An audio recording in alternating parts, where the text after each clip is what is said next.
Where's our prayer lives, folks? Where's our prayer lives? Are they something that we just call upon God like we do a fire truck?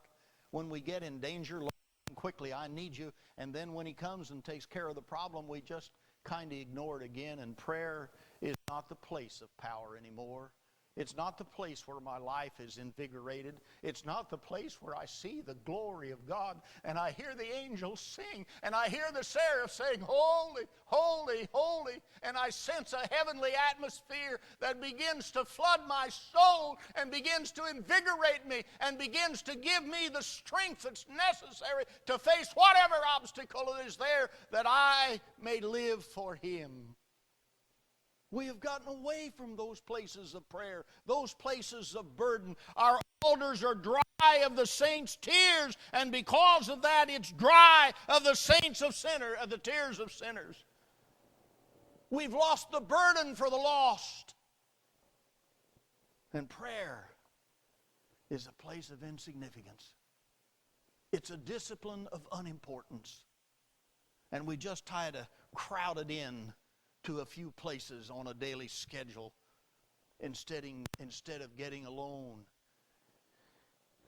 in the private resources of time and being ushered into the vestibule of God.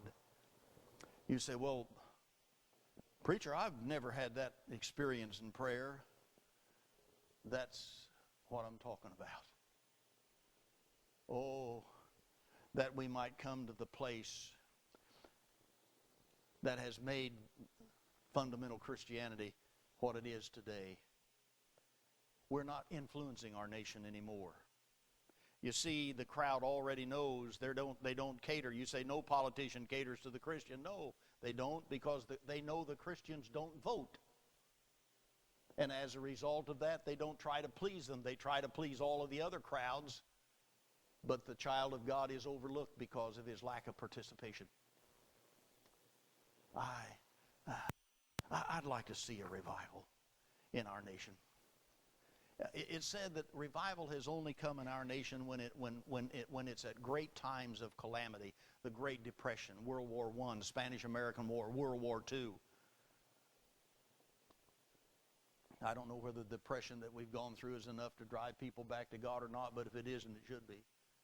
But you know, if there isn't anything on the outside that drives us to God, there ought to be enough on the inside that has a thirst and a holiness and a desire for God's goodness, and to have a desire for his power and his presence in his life.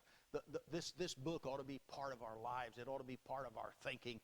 It ought to be riveted to our mind. It ought to be welded to our soul. It ought to be attached to our lives in such a way that our lives are just expressions of the Word of God. And our love for the house of God, we ought to wear the seats out where we sit.